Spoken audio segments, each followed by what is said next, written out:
Hello students, I hope you are doing great. और आपका जो पेपर है वो बहुत अच्छा गया होगा। पेपर का जो लेवल था वो इजी टू मॉडरेट था। कुछ क्वेश्चंस आपको भी लगे होंगे कि थोड़ा सा ट्रिकी है, बट ओवरऑल पेपर सही था। तो चलो पेपर को डिस्कस कर लेते हैं कि क्या सॉल्यूशंस पॉसिबल हैं जो बन रहे हैं। ठीक है, तो स्टार्ट करते हैं अपने सेक्शन ए 16 मार्क्स के साथ। आप लोग अपना पेपर अपने एंड पे खोल लो, क्योंकि थोड़ा बहुत आपको ये मतलब इतनी क्लियर फोटो नहीं है तो मे भी ब्लर लग रही हो। तो हम स्टार्ट कर रहे हैं आपके पहले क्वेश्चन के साथ। That is some employees at Dawn limited overhead their manager discussing an upcoming artificial intelligent enabled project. मतलब समझ में आया ना, ओवरहर्ड क्या मतलब सुना उन्होंने। उसके बाद उन्होंने क्या किया, इस न्यूज को स्प्रेड कर लिया, बहुत तेजी से स्प्रेड कर लिया। ठीक है, जिससे क्या हुआ, बहुत जल्दी लोग छोड़ छोड़कर जाने लग गए। बताओ कौन सा कम्युनिकेशन को इंडिकेट कर रहा है। ये तो हमें क्लियर था। ये कौन सा कम्युनिकेशन है, इनफॉर्मल है ना। इनफॉर्मल में ही तो ऐसा होता है ग्रेप वाइन के अंदर। तो हम इसका आंसर रखेंगे इनफॉर्मल कम्युनिकेशन। नेक्स्ट है, name the process in which an organisation assign its non core process to external agency. वो प्रोसेस जहां पे हम नॉन कोर एक्टिविटीज को एक्सटर्नल एजेंसीज को देते हैं, आपको पता है उसे क्या बोलते हैं, आउटसोर्सिंग है ना। और ये क्वेश्चन आउटसोर्सिंग से आपका आया है। Moving toward next, that is observe the relation between the two phrases. ये मैंने बोला भी था, पैटर्न हमने देखा भी था कि बार बार ऐसा पैटर्न पे क्वेश्चन आ रहा था, तो आएगा।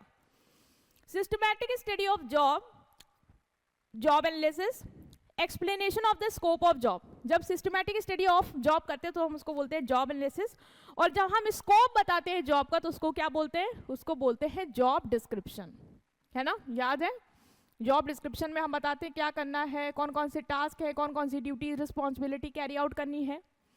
ठीक है, next is training to rectify mistake is known as remedial training, and training to update on new technology. क्या बोलते हैं इसको, सबको याद होगा, इसको हम लोग बोलते हैं refresher training. And I hope कि आप लोगों को चीजें वहां पे भी याद आ रही होंगी, क्योंकि हमने सब डिस्कस कर रखा था। It is according to Herzberg, the presence of dash factor is necessary to avoid dissatisfaction among employees at the workplace. Employees के among जो dissatisfaction है उसको कौन हटाता है, उसको कौन से फैक्टर बोलते हैं, उसको हम बोलते हैं हाइजीन फैक्टर। याद है, हाइजीन फैक्टर मेंटेन करते हैं ताकि एम्प्लॉय क्या हो, डिससेटिस्फाइड ना हो। नेक्स्ट ये a dash report is intended for the use of few individual. मतलब कुछ ही लोगों के लिए ये रिपोर्ट तैयार की जाती है, फ्यू ऑथराइज्ड इंडिविजुअल को। इसको क्या बोलते हैं, इसको बोलते हैं प्राइवेट रिपोर्ट। याद होगा आपको, ठीक है। Next is a leadership enable leader to adopt themself to varying scenarios and task at their work place. मतलब जो भी सिचुएशन आ रही है उसमें तुम्हें अडॉप्ट करने को बोलता है, इसको हम बोलते हैं सिचुएशनल लीडरशिप, हमने पढ़ा भी था। ठीक है, next is in business communication the use of dash assist supervisor and team leader situated in diverse location to have a real time conversation, कि रियल टाइम कॉन्वर्सेशन हो सके। वीडियो कॉन्फ्रेंसिंग है ना, हम एक दूसरे से कनेक्ट कर सकते हैं रियल टाइम पे।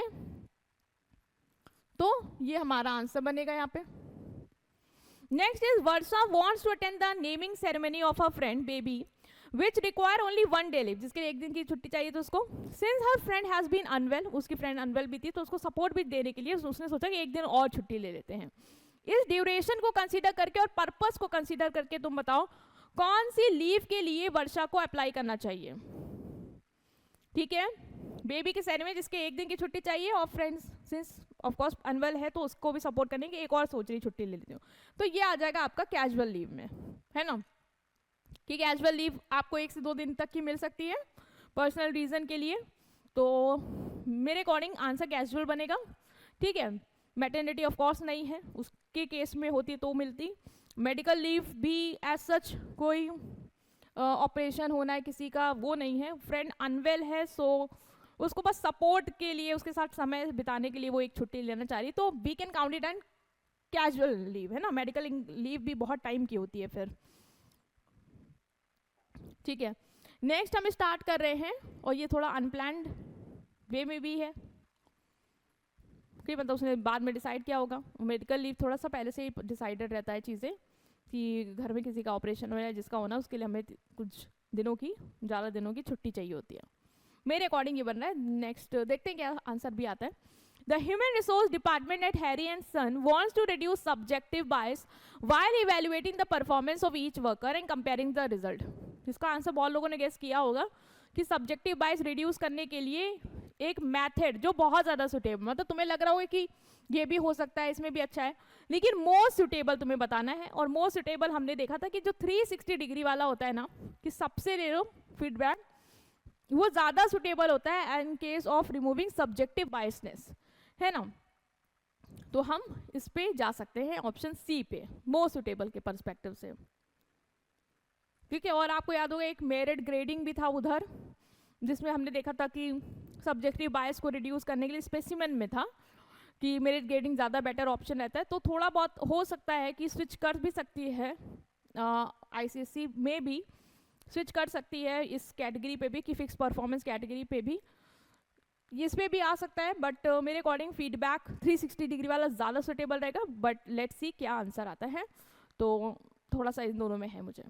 Next is identify the correct statement about crowd funding. Crowd funding के बारे में करेक्ट स्टेटमेंट बतानी है। Fund are raise from high net worth individual, small contribution are raise from a large group of individual, funds are secured through stock market, या funds are source from RBI. RBI कोई fund वगैरह नहीं देती, तो हटाओ उसको यहाँ से। और क्राउड फंडिंग आपको पता है कि छोटे छोटे कंट्रीब्यूशन हम ज़्यादा लोगों से लेते, तो आंसर आपका क्यों बन रहा है यहाँ पे। नए हाई नेट वर्थ इंडिविजुअल से आंसर बेसिकली वेंचर कैपिटलिस्ट, है ना, ये जाएगा, तो इसलिए हम इसको एलिमिनेट कर सकते हैं। बाकी ये जो है कि स्टॉक मार्केट से फंड सिक्योर्ड, आंसर तो मेजरली ये भी नहीं बन रहा है, बट हो सकता है वो उस सेंस में ले कि कंपनी आईपीओ जनरेट करती है और सब लोग पैसा जो है रेस कर सकते देते हैं, है ना। तो उस सेंस में मुझे लग रहा है क्यू और आर आंसर बन सकता है। बट इसको देखते हैं कि आंसर वहां से क्या हमें मिलता है देखने को। Given below are the two statement mark assertion and reason. Assertion reason दिए हुए हैं, आपको बताना क्या है क्या नहीं से। The process of recruitment conclude the correct placement of applicant, की रिक्रूटमेंट की प्रोसेस हमें बताता है कि करेक्ट प्लेसमेंट हो, तो ऑफकोर्स रिक्रूटमेंट प्लेसमेंट पे तो फोकस करता नहीं, हमें पता है। Recruitment is concern only with short listing candidate from the pool of candidate. Recruitment का काम क्या है, लोगों को अट्रैक्ट करना, उनको इन्वाइट करना, एप्लीकेशन रिसीव करना, एक सुटेबल कैंडिडेट्स का पूल बनाना।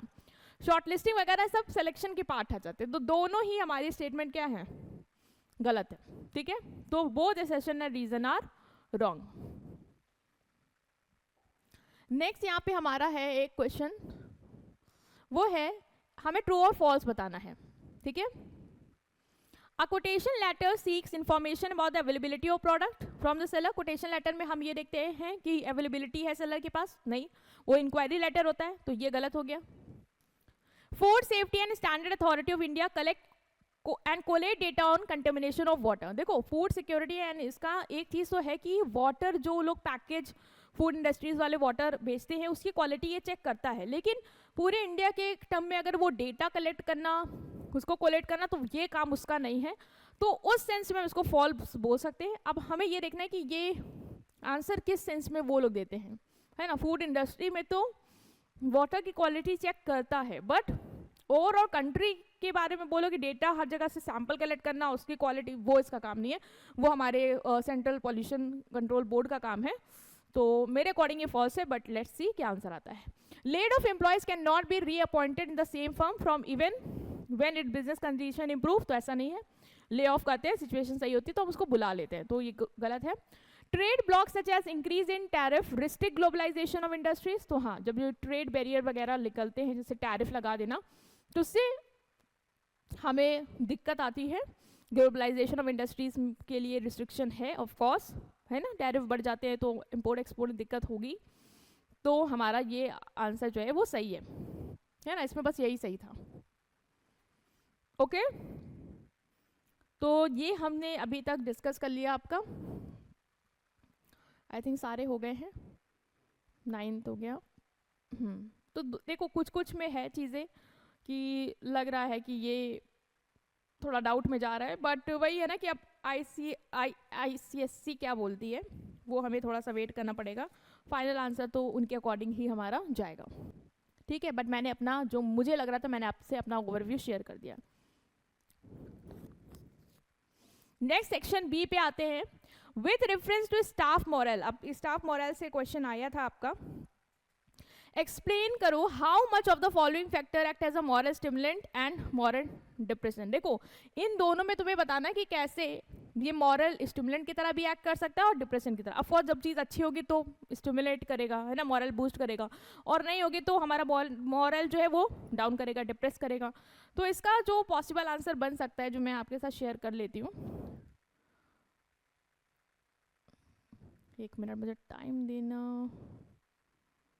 Let me check. हाँ देखो, तो इसमें तुम लिख सकते थे कि मैनेजमेंट पॉलिसीज जो होती हैं वो हमारी क्या होती है, रूल्स और गाइडलाइंस होती हैं जो मैनेजमेंट बनाता है। ये तो क्लियर है ना, कि ये इस तरीके से होगा, ये रूल्स जो गाइडलाइंस क्लियर आ रहा है, ठीक है। एम्प्लॉयज़ के लिए मॉरल स्टिमुलेट कैसे कर सकते, अगर ये मैनेजमेंट पॉलिसीज तुम्हारी फेयर है, ट्रांसपेरेंट है और कंसिस्टेंटली अप्लाई करी जा रही है ना, सबके लिए एक समान है, तो लोगों का इस सेंस में मोरल बूस्ट होगा, उन्हें सेटिस्फैक्शन मिलेगा, उन्हें पता है चीज़ें ऐसी चल रही, हमें क्लियरिटी है उस चीज़ को लेकर।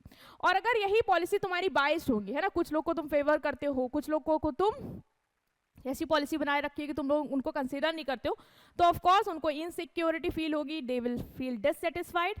तो इस तरीके से ये आंसर आप लिख सकते थे कि अगर पॉलिसी सही होंगी तो ऑफ कोर्स फेयर ट्रांसपेरेंट होंगी।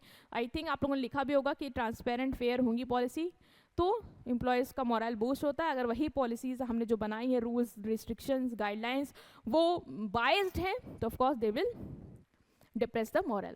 नेक्स्ट है वर्किंग कंडीशन। तो वर्किंग कंडीशन क्या होती है, जो हमारी फिजिकल इन्वायरमेंट फैसिलिटीज़ हैं, है ना, आसपास की इन्वायरमेंट सुविधाएं जो हम वर्कर्स को दे रहे हैं। अगर वर्किंग कंडीशन या वर्क प्लेस तुम्हारी सेफ है, हाइजीनिक है, लाइटनिंग प्रॉपर है, क्लीन ड्रिंकिंग वाटर है ना, इक्विपमेंट अच्छे हैं, प्रॉपर वेंटिलेशन है, तो क्या होगा, एम्प्लॉय मोटिवेट होगा, मॉरल बढ़ेगा। और अगर तुम्हारी वर्किंग कंडीशन अनसेफ है, अनहेल्दी है, अनकंफर्टेबल है, तो एम्प्लॉयज़ को स्ट्रेस होगा और उसका मोरल रिड्यूस होगा। तो वर्किंग कंडीशन वाला तो बहुत इजी था, हो सकता है उसमें आपको थोड़ा बहुत लगा भी हो, बट ये वाला तो आप लोगों ने क्रैक कर लिया होगा बहुत अच्छे से, है ना। चलो हमने अब आना है अपने इस पे कि विथ रेफरेंस सेक्शन 32 मार्क्स का है हमारा सेक्शन बी जो हमने डिस्कस करा वन पार्ट। इसमें तुमने, मुझे लग रहा है जितना, कि मोस्ट ऑफ द स्टूडेंट ने ये सेकेंड वाला पार्ट अटेम्प्ट किया होगा, क्योंकि कंपैरेटिव थोड़ा तुम्हें इजी लग गया होगा ज़्यादा। तो with reference to barrier to communication आपको बताना है सिमेंटिक बैरियर्स और क्या होते हैं। तो हमें पता है लैंग्वेज रिलेटेड बैरियर्स, है ना, और फिजिकल और मैकेनिकल बैरियर, बेसिकली जो हमारे फिजिकल इन्वायरमेंट की वजह से या जिससे हम बातचीत कर रहे हैं, कम्युनिकेशन इक्विपमेंट में कोई फॉल्ट है, उसकी वजह से अराइज होते हैं। तो आई होप कि आपने आंसर को इसी तरीके से फ्रेम आउट किया होगा, है ना। इसका भी मैं आपको एक एक्सपेक्टेड आंसर दिखा देती हूँ ताकि आपको एक क्लियरिटी हो जाए। बाकी तो आप लोगों ने आई नो सही से दिया होगा।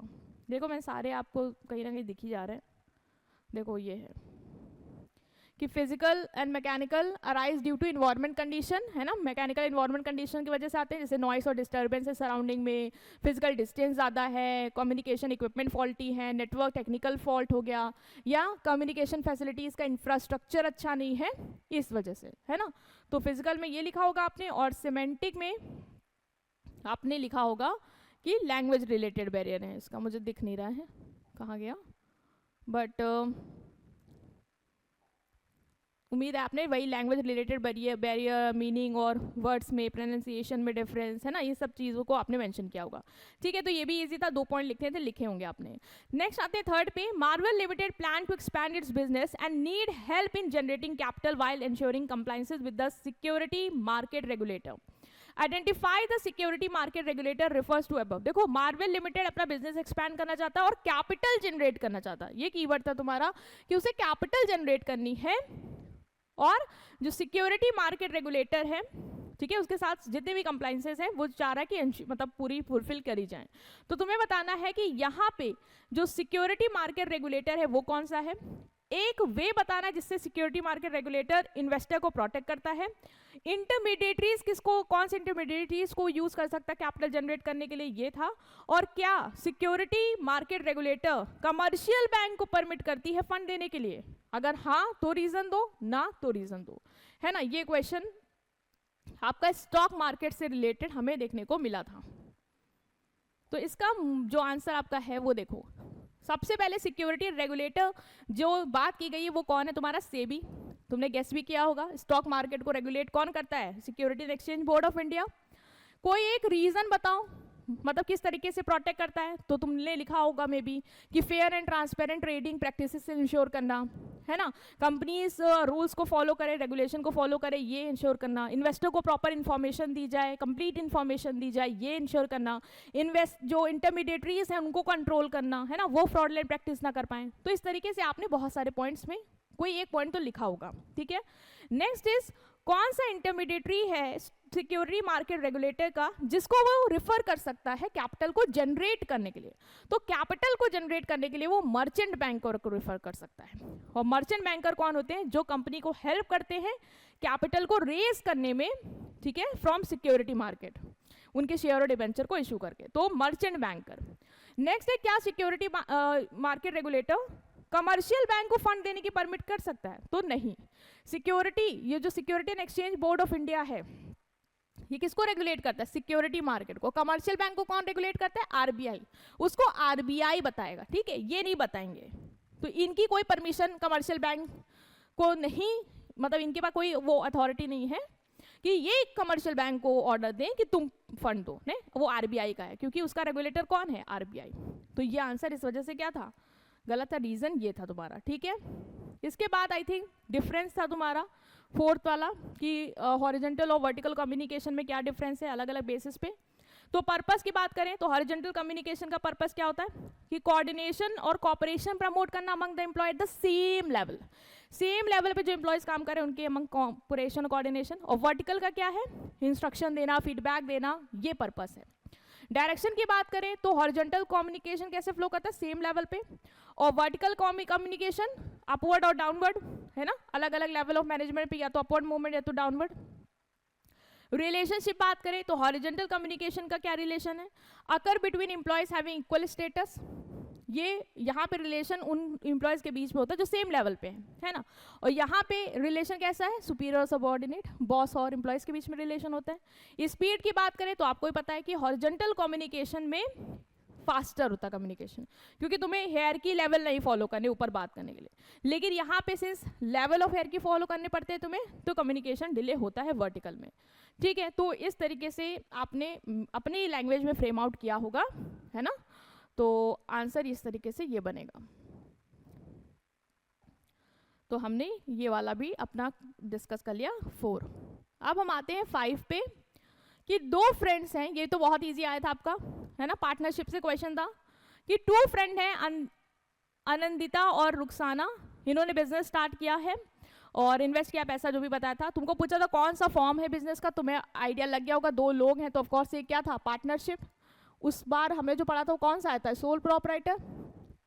अनिता रक्षाना एग्री करती है कि सेम जो भी फाइनेंशियल जो भी पैसा आएगा उसको बराबर बराबर बांटेंगे। तो तुम्हें बताना था कौन सा फीचर है, तुम्हें पता होगा प्रॉफिट एंड लॉस शेयरिंग, है ना, ये वाला फीचर यहाँ पे डिस्कस किया गया था। नेक्स्ट है तुम्हें बताना था एक रिस्क, अगर ये लोग वर्बल अंडरस्टैंडिंग में, मतलब पार्टनरशिप डीड नहीं करते, मतलब रिटन एग्रीमेंट नहीं करते, ओरली सारे टर्म्स एंड कंडीशन डिसाइड करते, तो क्या रिस्क हो सकता है। देखो बहुत सारे रिस्क हैं, है ना, कल को फ्यूचर में कॉन्फ्लिक्ट होगा तो कोई प्रूफ नहीं होगा, है ना, रिटन एविडेंस नहीं होगा, लोग अपने ड्यूटी से राइट से मुकर सकते हैं कह के कि हमारा ही काम नहीं था। तो बहुत सारी चीज़ें थी, अभी हम दिखा भी देंगे आपको। अगर अंदिता डिसाइड करती है कि वो बिजनेस को छोड़ दे फ्यूचर में, तो क्या रुखसाना अकेले कंटिन्यू कर सकती है सेम फॉर्म, नहीं, 2 ही लोग थे और 2 या 2 से ज़्यादा लोग चाहिए होते हैं, वो चली जाएगी तो बचेगा एक, तो कंटिन्यू नहीं कर सकते, है ना। रीज़न यही देना था आपको कि कंटिन्यू नहीं कर सकते, क्योंकि पार्टनरशिप में 2 या 2 से ज़्यादा लोगों की ज़रूरत पड़ती है ना। अगर एक चला जाएगा तो पार्टनरशिप ऑटोमेटिकली डिसॉल्व होगी। तो form of business setup partnership, feature क्या था, profit and sharing. Probable answer क्या बन सकते थे कि डिस्प्यूट की पॉसिबिलिटी है, टर्म्स एंड कंडीशन क्लियरली नहीं पता रहेगी, लीगल प्रूफ नहीं रहेगा, कॉन्फ्लिक्ट अगर होगा तो डिसॉल्व करने में दिक्कत आएगी, और पार्टनर हो सकता है फ्यूचर में अपनी रिस्पॉन्सिबिलिटी से मना कर दें कि हमें तो पता ही नहीं था या हमारी काम नहीं था ये, और नहीं कर सकती क्योंकि अगर वन पार्टनर लीव करेगा तो पार्टनरशिप डिसॉल्व होगी, ठीक है। इसी तरह तुम्हारा पार्ट सेकंड का आंसर जो है वो ये बन रहा है। तुमने देखा था कि वहाँ पे बताया जा रहा था कि रवि को पहले पेमेंट घंटे के हिसाब से करी जा रही थी, फिर बाद में उसको पीस के हिसाब से करने लग गए, है ना, केस ऐसा ही कुछ था। तो यहाँ पे आंसर ए क्या है, which system of ways payment was initially followed, पहले कौन सा सिस्टम फॉलो हो रहा था, पहले वो तुम्हें बता रहा था कि पर आवर के हिसाब से पैसा दे रहे हैं ना, तो पहले जो हो रहा था वो हो रहा था time rate system of ways payment. पूछ रहा है कि एडवांटेज क्या है टाइम रेट की, तो हम लिख सकते थे कि इनकम भाई सर्टेन रहती है, इतने घंटे काम करेंगे तो हमें पता है इनकम मिलेगी मिलेगी ना, इतने दिन, जैसे पर डे सैलरी है मेरी, तो मैं हर दिन आऊँगी मुझे पैसा मिलेगा मिलेगा, है ना, मेरे आउटपुट पर तो डिपेंड नहीं हो रहा वो। इनकम स्टेबिलिटी रहती है, चाहे जितना भी आउटपुट बनाओ, प्रेशर कम रहता है ज़्यादा आउटपुट बनाने का, सुटेबल होता है जहाँ पे क्वालिटी ऑफ वर्क इंपॉर्टेंट है, और आपने और भी लिखे होंगे, है ना, आपने आपसे और भी लिखे होंगे जो इसके फेवर में होंगे, तो वो सब सही है। नेक्स्ट है कि ट्रेड यूनियन क्यों डिससेटिस्फाइड हुई न्यू सिस्टम से, जो कि तुमको पता है नया सिस्टम कौन सा आया था, नया सिस्टम आया था आउटपुट वाला, है ना, पीस वाला, तो उससे ट्रेड यूनियन क्यों डिससेटिस्फाइड, हमने डिस्कस भी किया था, क्योंकि जो वर्कर है ना उनकी इनकम अनसर्टेन हो जाती है, वर्कर की पॉसिबिलिटी जो अर्न करने की वो गिर जाती है, क्योंकि वो प्रोडक्शन पे डिपेंड होती है, वर्कर पे प्रेशर आता है, एक दूसरे से जेलसी होती है, इनसिक्योरिटी आ जाती है ना। इम्पैक्ट क्या है इकोनॉमिक सिक्योरिटी पे वर्कर का, तो इकोनॉमिक सिक्योरिटी अगर हम पीस रेट लाते हैं तो डिक्रीज होती है, क्योंकि वेजेस आउटपुट पे डिपेंड करती है ना, इनकम फ्लक्चुएट हो सकती है, वर्कर को फाइनेंशियल इंस्टेबिलिटी हो सकती है, बीमार हो गया या कुछ हो गया, धीरे धीरे बना पा रहा है तो दिक्कत होती है उसको कि भाई नहीं मिलेगा, है ना, वो एक कह सकते हो प्रेशर उस पर आ जाता है। तो ये हमने डिस्कस किया आपका ये वाला, पहले घंटे के हिसाब से मिल रहा था, फिर उसको पीस के हिसाब से देने लग गया, ठीक है। The company decide to focus on increasing productivity, now they are paid on the basis of number of unit produce, clear है। तो ये हमने यहाँ पे डिस्कस करा। अब मूव करते हैं आपके 6 क्वेश्चन पे। With reference to staff separation, आपको बताना था सस्पेंशन क्या होता है, हमने डिस्कस किया सस्पेंशन क्या होता है, जब तुम्हारे अगेंस्ट कोई मान लो इन्वेस्टिगेशन चल रहा होता है तो उस दौरान के लिए तुम्हें आने से काम पे मना कर दिया जाता है ना, डिस्कस किया था ना, मना कर दिया जाता है। एक बार केस की वो आ जाएगी, हेयरिंग आ जाएगी, देन हम फर्दर डिसाइड करेंगे तुम्हें रखना है या निकालना है ना। तो वो जो दौरान होता है जिसमें तुम्हें नहीं आने दिया जाता, काम नहीं करने दिया जाता है जब तक तुम्हारे ऊपर इंक्वायरी इन्वेस्टिगेशन चल रही है, तो उसे बोलते हैं सस्पेंशन। याद होगा आपको, ऐसा ही आपने लिखा भी होगा। एक तरीका बता दो एग्जिट इंटरव्यू का जो बेनिफिशियल एम्प्लॉयर एम्प्लॉय, हमने देखा था एग्जिट इंटरव्यू पढ़ा था हमने, एग्जिट इंटरव्यू के फायदे दोनों को हैं। एम्प्लॉयर के लिए क्या फायदा पढ़ा था हमने कि एम्प्लॉयर को पता चल जाता है कि मेरा एम्प्लॉय क्यों छोड़ के जा रहा है, रीजन क्या है, मैं अपनी चीज़ों को ठीक कर सकती हूँ, है ना, अपनी पॉलिसीज़ को दोबारा से फ्रेम आउट कर सकती हूँ, मैं ये इंश्योर कर सकती हूँ कि आगे फ्यूचर में और एम्प्लॉयज़ मेरे ना छोड़ के जाएँ, है ना। तो ये सारी चीज़ें होंगी। एम्प्लॉय को क्या फ़ायदा होता है, एम्प्लॉय को एक प्लेटफॉर्म मिलता है कि वो अपनी भड़ास निकाल पाए, है ना, अपनी जो भी उसको दिक्कतें थे या जो भी उसका एक्सपीरियंस रहा वो शेयर कर दे, है ना, वो बोल दे, तो दोनों को लिए बेनिफिशियल है। तुम्हें एक रीज़न लिखने थे एंड आई होप तुमने लिखा होगा, है ना। इसका आंसर भी मैं तुमको एक बार दिखा देती हूँ और पूरी उम्मीद है कि आपने अच्छे से इसको लिखा होगा, ठीक है। जैसे सस्पेंशन का देखो, सस्पेंशन क्या होता है, टेम्पररी रिमूवल होता है, ये वर्ड यूज किया होगा, कीवर्ड था कि टेम्पररी रिमूव करते हैं एम्प्लॉय को from duty during the period of investigation और disciplinary proceeding. The employ remains on the roll of organisation and may receive subsistence allowance, मतलब देखा भी था कि पैसे मिल भी सकते हैं पूरे या फिर थोड़े, है ना, पार्ट टाइम या आधी पेमेंट जो है उसको करी जाएगी। फिर एग्जिट इंटरव्यू का तुम्हारा जो था वो क्या था, एम्प्लॉयर एम्प्लॉय के लिए बेनिफिट, एम्प्लॉयर के लिए बेनिफिट था कि रीजन मिल जाता है एम्प्लॉय क्यों गया, ऑर्गेनाइजेशन पॉलिसी और कंडीशन हम ठीक कर सकते हैं, फीडबैक मिल जाता है।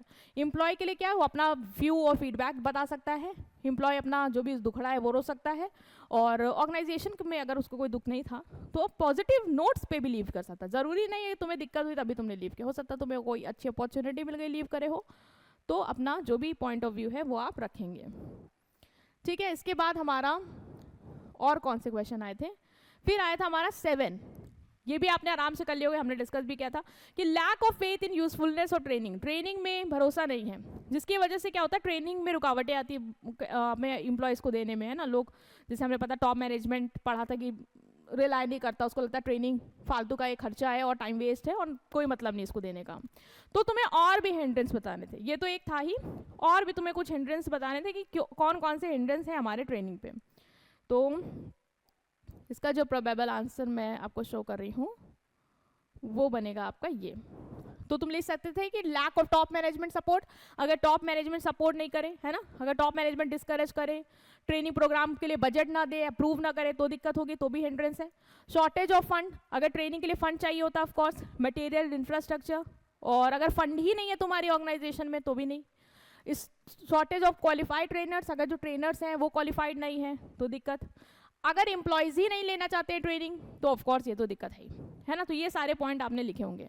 नेक्स्ट था हमारा क्वेश्चन 8, जो आपका पाई चार्ट पे है ना। पाई चार्ट एक बार देख लेते हैं, पाई चार्ट से क्वेश्चन बन के आया था।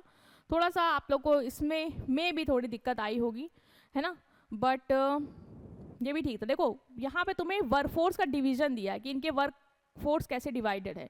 इतने लोग part time, permanent part time के पे काम कर रहे हैं, इतने लोग घर से काम करते हैं, इतने लोग ऑफिस में आके काम करते हैं, और इतने लोगों की रिटेनरशिप ले रखी है। तुम्हें बताना था कि इन्फोग्राम आउटसोर्स करता है, ठीक है, ह्यूमन रिसोर्स पॉलिसी का काम जो है वो लॉ फर्म को दे देता है। तुम्हें बताना ये कौन सा ट्रेंड है, तो ये तो बहुत ईजी आपने गेस कर लिया होगा, है ना, ये आउटसोर्सिंग कर रहा है वो। फिर था कि mention any one advantage to Infogram limited of allocating coring work period to 45% of workforce. मतलब ज़्यादा से ज़्यादा वर्कफोर्स को उसने क्या किया है, कोर वर्किंग पीरियड में बुला रखा है ना। ज़्यादा से ज़्यादा लोग कोर वर्किंग पीरियड में अवेलेबल है। इससे क्या फ़ायदा होगा, सब वर्क प्लेस पे अवेलेबल रहेंगे तो आपस में कोऑर्डिनेशन, कम्युनिकेशन बेटर हो पाएगा, डिस्कशन हो पाएंगे, वर्क इन्वायरमेंट हेल्दी क्रिएट हो पाएगा, एक दूसरे के डाउट, एक दूसरे के प्रॉब्लम को सॉल्व कर पाएंगे। तो ये सारे बेनिफिट हैं।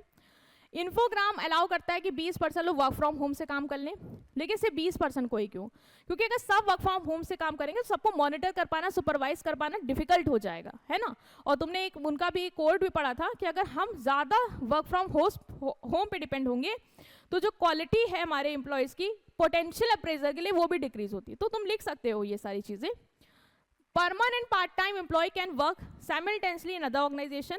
अगर हाँ तो रीजन दो, तो हाँ वर्क कर सकता है, क्योंकि परमानेंट पार्ट टाइम पे है ना मेरे यहाँ, तो जो समय उसका खाली हो जाके कहीं और भी ज्वाइन कर सकता है। मैंने उसको बांध के थोड़ी ना रखा अपने यहाँ फुल टाइम के लिए, तो उसके पास समय है, वो अपना यूटिलाइज कर सकता है, नो डाउट, है ना। तो ये सारे आंसर हैं। आउटसोर्सिंग था एडवांटेज, इंश्योर करता better coordination and team work, meeting and discussion आराम से हो सकती है, सब लोग आएंगे तो भाई डिस्कस होगा, मीटिंग कर सकते हैं, आराम से कम्युनिकेशन हो सकता है, और उनको सुपरवाइज भी अच्छे से कर सकते हैं। 20% को इसलिए दिया क्योंकि अगर ज़्यादा लोगों को दे देगा तो सुपरविजन में दिक्कत होगी, है ना। कोऑर्डिनेशन एम्प्लॉयज़ जब सब घर ही बैठे रहेंगे तो कैसे कोऑर्डिनेशन होगा, कम्युनिकेशन डिफिकल्ट हो सकता है उन लोगों से ज़्यादा जो बहुत दूर से हैं, है ना।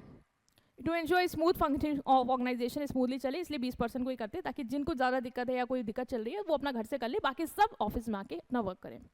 परमानेंट पार्ट टाइम वाला कहीं काम कर सकता है ना, उनके पास सफिशिएंट टाइम होता है ऑर्गेनाइजेशन अपना समय देने के बाद, जो वो यूटिलाइज कर सकते हैं दूसरी भी ऑर्गेनाइजेशन में।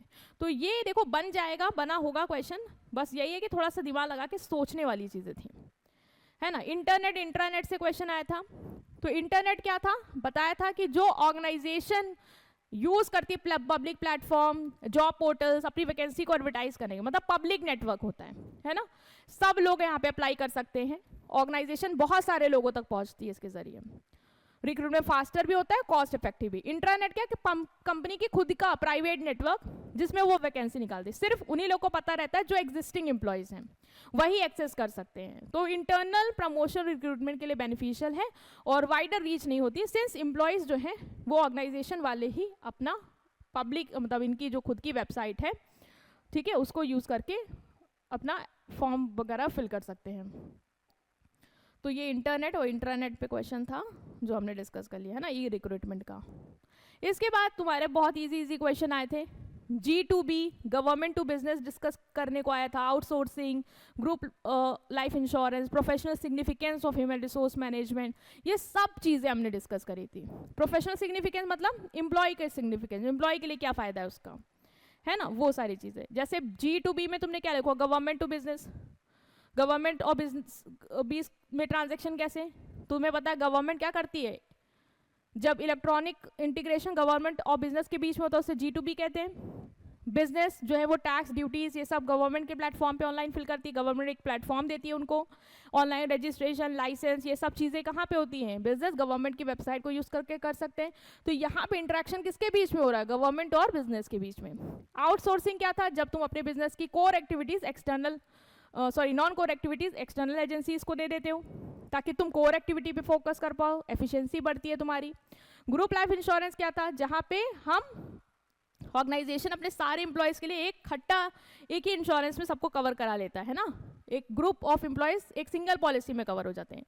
Usually employer to employees, usually employer employ को देता है इस तरीके की इंश्योरेंस, और फाइनेंशियल प्रोटेक्शन देता है एम्प्लॉयज़ की फैमिलीज को इन केस ऑफ डेथ, और एम्प्लॉय के वेलफेयर के लिए यही प्रोवाइड किया जाता है। और भी पॉइंट होंगे आपने अपने आप से लिखे होंगे जो इसके टर्म में है, तो सही है। प्रोफेशनल सिग्निफिकेंस क्या है, मतलब एम्प्लॉयज़ के लिए क्या फ़ायदा है, ह्यूमन रिसोर्स मैनेजमेंट का पढ़ा था हमने। एम्प्लॉयज़ की स्किल नॉलेज बढ़ती है, उनको ट्रेनिंग मिलती है, उनका करियर डेवलपमेंट हो पाता है, development opportunity, professional skill, motivation, job satisfaction, बहुत सारी चीज़ें आपने यहाँ पे मेंशन करी होंगी, है ना, क्योंकि बहुत सारे पॉइंट्स यहाँ पे हमारे वैलिड बनेंगे। ठीक है, नेक्स्ट जो आया था वो था 11 कि briefly explain any two objective और स्टाफ ट्रांसफर। स्टाफ ट्रांसफर का ऑब्जेक्टिव पूछा गया था आपसे, याद है आपको स्टाफ ट्रांसफर का ऑब्जेक्टिव?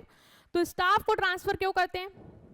देखो बहुत सारे ऑब्जेक्टिव, पोजीशन फिल करना है ना, जो खाली है वहाँ पे एम्प्लॉय को दूसरी जगह शिफ्ट करना, या वो सुटेबल जगह पे नहीं है अपनी एज पर द स्किल, तो राइट स्किल पे उसको ट्रांसफर करना, है ना। बहुत सारे हमने टाइप्स पढ़े थे, तो तुम कुछ उस तरीके से बना के आंसर लिख सकते थे। तुम्हें बताना था source of business finance, equity share और प्रेफरेंस शेयर के तुम्हें फीचर देने थे, अभी ये मैं बोल दे रही हूँ ताकि हम वहाँ पे जाके डिस्कस कर लें। फिर 4 एडवांटेज थी ओरल कम्युनिकेशन की। सिलेक्शन प्रोसेस में प्रीलिमिनरी और हमारा फाइनल इंटरव्यू आया था, तो ये सारी चीज़ें इजी थी एंड आई नो आपने करी होंगी बहुत अच्छे से, है ना। कहाँ पे गया ये, यहाँ पे है।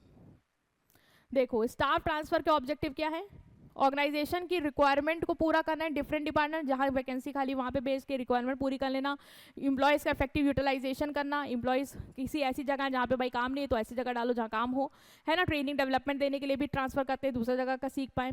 मोनोटनी और बोर्डम रिड्यूस करने के लिए, रॉन्ग प्लेसमेंट को करेक्ट करने के लिए। तो आंसर आपने कुछ भी बना के लिखा होगा। बिजनेस फाइनेंस के सोर्स, अगर इक्विटी शेयर की बात करें तो ये ओनरशिप रिप्रेजेंट करते हैं ना, इक्विटी शेयर होल्डर क्या होते हैं, ओनर होते हैं, ठीक है। इनको डिविडेंड जो है वो प्रॉफिट के बेस पे मिलता है, इनके पास वोटिंग राइट जो है वो होते हैं, और हाईएस्ट रिस्क होता है क्योंकि सबसे बाद में इनको पेमेंट मिलती है ना। प्रेफरेंस शेयर क्या होते हैं, इनको फिक्स डिविडेंड मिलता है, इनका डिविडेंड किस पे डिपेंड करता है, प्रॉफिट पे, लेकिन इनको फिक्स, ठीक है। इनको इक्विटी शेयर होल्डर से पहले मिलता है, प्रायोरिटी इवन लिक्विडेशन के टाइम पे भी इनकी है, और इनके पास जनरली वोटिंग राइट नहीं होते। नेक्स्ट है एडवांटेज थी ओरल कम्युनिकेशन की, quick and what I am saying, time saving, immediate feedback, better understanding to introduction, है ना। तो बहुत सारे पॉइंट्स बन रहे थे ओरल कम्युनिकेशन के, आपने लिखे होंगे, मैंने कुछ ही मेंशन किया, आप लोग देख रहे होंगे कुछ कुछ चीज़ों के कुछ ही पॉइंट है, तो वो इसलिए बेटा क्योंकि आप बहुत सारे लिख सकते हो, मैं सारे लिखूंगी तो फिर वही समझ आएगा ना। रिलेशन बिल्ड करना, डाउट को इंस्टेंट क्लियरिफाई करना, और भी बहुत सारी चीज़ें आपने लिखी होंगी, I know. Selection procedure, preliminary screening क्या होती है, इनिशियल स्टेज ऑफ सिलेक्शन, है ना, जहाँ पे हम अनसुटेबल कैंडिडेट को इनिशियली स्टेज पे क्या करते हैं, एलिमिनेट करते हैं, ठीक है, क्वालिफिकेशन और इन्फॉर्मेशन के बेस पे। फाइनल इंटरव्यू क्या है, ये last stage of selection process, last stage तो नहीं कहेंगे क्योंकि उसके बाद तो बाकी थी, हमें पता है कि, बट ये कह दो इंपॉर्टेंट स्टेज है, ठीक है, सिलेक्शन प्रोसेस की, ये सीनियर मैनेजमेंट के थ्रू कंडक्ट होती है। फाइनल डिसीजन जो है वो यहीं पे लिया जाता है कि अपॉइंट करना है कि नहीं, basically final decision regarding appointment is taken. ये फाइनल डिसीजन भी एक तरीके से मैं इतना नहीं बोलूँगी यहाँ पे, फाइनल डिसीजन ले रहे हैं, मतलब फाइनल हम चेक कर लेते हैं, ये कह सकते हो कि एम्प्लॉय सुटेबल है या नहीं, फाइनल चेक लिस्ट, क्योंकि बाद में तो बहुत सारी चीज़ें ना, मेडिकल एग्जामिनेशन, वो तो फाइनल डिसीजन यहाँ नहीं है, तो इसके कुछ पॉइंट्स जो हैं वो मुझे वैलिड नहीं लग रहे हैं। तो फाइनल इंटरव्यू में आप लिख सकते हो कि हम क्या करते हैं, जो कैंडिडेट है वो सुटेबल है या नहीं, उसकी सुटेबिलिटी को चेक करते हैं, है ना, सुटेबिलिटी को चेक करते हैं, और ये डेप्थ में हम कैंडिडेट को यहाँ पे जान सकते हैं, डेप्थ कन्वर्सेशन फैसिलिटेट करता है, एम्प्लॉयर अपनी बात रख सकता है, एम्प्लॉय अपनी बात रख सकता है, एक पर्सनालिटी का जजमेंट कर सकते हैं। तो ये सारे पॉइंट तुमने लिखे होंगे, है ना, ये वाले पॉइंट हटाना, वो जो मैंने अभी बोले ये वाले पॉइंट यहाँ पे वैलिड बनेंगे आपके, ठीक है। बाकी जो भी पॉइंट लिखे होंगे आपने वो कॉमेंट बताना। नेक्स्ट था 12, जिसमें आपको काफ़ी दिक्कत हुई होगी क्योंकि ईमेल जो है वो आया था, और देखो इन्होंने ईमेल मुझे लग रहा है इसलिए दे दिया होगा, आई नो कि रिपोर्ट राइटिंग वगैरह सिलेबस में था, तो ये नहीं आना चाहिए, देखो अभी उनका क्या डिसीजन होता है। बट वहाँ पे बिजनेस कम्युनिकेशन और ईमेल का जिक्र है तुम्हारे सिलेबस में कि मीनिंग और यूजेस तुम्हें बताना था। मे बी वो दिमाग घुमा उनको कि तुम्हें इतना तो आता है होगा कि तुम ईमेल ड्राफ्ट कर लो, आजकल के जनरेशन के बच्चे हो जेनजी, तो मे बी उन्होंने इसलिए तुम्हें ईमेल दे दिया। और ईमेल में कुछ करना नहीं था, तुमने अगर ड्राफ्ट किया हो तुम्हें पता होता है कि जिसको भेज रहे हो उसकी ईमेल आईडी अपनी है ना मेंशन करो, सब्जेक्ट डालो और स्टार्ट कर दो, और इसमें कुछ था नहीं। तो जिन्होंने कोशिश भी करी होगी थोड़ा बहुत तो नंबर मिल जाएंगे। जैसे 2 इनको भेज रहा था, अपने आप से आईडी बना लो, सब्जेक्ट डाला डियर और स्टार्ट कर दिया। हम आपको इन्फॉर्म करना चाहते हैं कि आपको choreographer at twist and turn dance academy में सेलेक्ट किया गया है, और after completing selection procedure management ने आपको अप्रूव करा है ना, फाइनल अप्रूवल है आपके अपॉइंटमेंट के लिए। आपकी performance, interview and experience in choreography से पैनल इम्प्रेस हुआ है, आपके डेडिकेशन को मतलब सपोर्ट करते हैं, वट रिक्वेस्ट करते हैं कि आप इस टाइम पे आइए है ना, इस समय पे आइए और ज्वाइनिंग फॉर्मेलिटीज़ को पूरा करिए, और डिस्कस करते हैं हम डिटेल्स ड्यूटीज़ वगैरह आपके साथ। आपसे आप मिलना चाह रहे हैं, लुक फॉरवर्ड कर रहे हैं कि आप आएंगे, योर सिंसियरली एंड ऐसे ऐसे लिखना था इसको है ना। अगर आपने थोड़ी बहुत भी कोशिश करी होगी तो मे भी वो अगर लीनियंट मार्किंग करते हैं, अगर मतलब हटाते नहीं इस क्वेश्चन को, लीनियंट मार्किंग भी करते हैं तो नंबर आपको अच्छे मिल जाएंगे। ठीक है, नेक्स्ट आता था लास्ट, जिसमें हमें मैस्लो से क्वेश्चन देखने को मिला था। Self actualisation, esteem, social safety, और ये हमें पता कौन सी नीड होती है, लोअर लेवल फिजियोलॉजिकल नीड है ना। Name the missing need, physiological need. Identify करना था need corresponding to following description. Human being जहाँ पे मीनिंगफुल रिलेशन बिल्ड करना चाहते हैं, ये आपने गेस किया होगा, सोशल नीड है ना। और ह्यूमन बीइंग अटेम्प्ट करता है फुल पोटेंशियल रियलाइज करने के लिए, तो आपको ये समझ में आएगा, ये होते हैं आपका सेल्फ एक्चुअलाइजेशन है ना। तो ये आपका सिंपल इजी बन रहे थे। Why is Maslow hierarchy of human need represent by pyramid. Pyramids के क्यों रिप्रेजेंट होती है, क्योंकि जब एक नीड पूरी होती है तभी दूसरे लेवल पे हम जा पाते हैं है ना, तो इसीलिए पिरामिड से शो किया जाता है। When we satisfy our first need then we can move toward the next need and then to the next need, so it's goes on like this. ठीक है, तो ये रीजन है। What need of employ are satisfied by following incentives.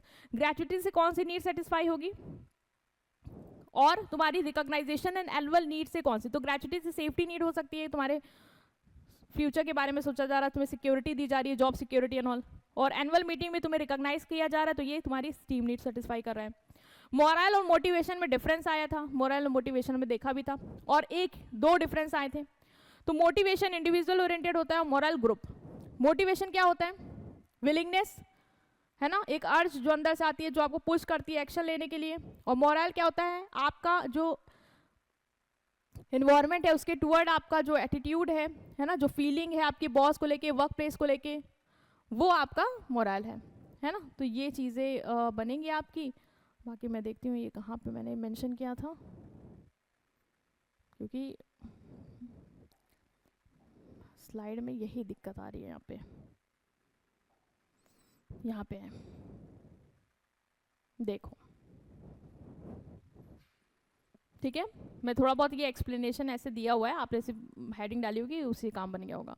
Pyramid क्यों बोलते हैं, क्योंकि human need को बेसिक टू हायर लेवल में अरेंज किया जाता है। Lower level must be satisfied, उसके बाद आप हायर लेवल पे जा सकते हो। बेसिक नीड बेस फॉर्म करता है, और हायर साइकोलॉजिकल नीड टॉप पे होती है। कुछ भी ऐसे लिखा होगा तो सही है।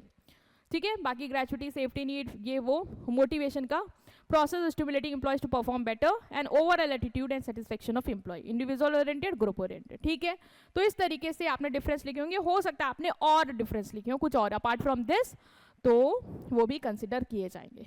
ठीक है स्टूडेंट्स, सो हमने आपका पेपर डिस्कस किया। कुछ चीज़ें थी जो थोड़ी बहुत लगी होंगी, और कुछ में जैसे मैंने सेक्शन 16 वाले जो क्वेश्चन था ए वाला, उसमें कुछ में मैंने बोला कि डाउट है कि ये भी हो सकता है, तो लेट्स सी क्या आंसर वहाँ से क्या आता है। बाकी ईमेल का क्या रिस्पांस रहता है वो भी हम देख लेंगे, और अब जो हो गया वो हो गया, अब आगे पे फोकस करो, बाकी चीज़ें अच्छी करो, और मुझे पता है स्कोर अच्छा आने वाला है। So all the best for your next exam. Thank you.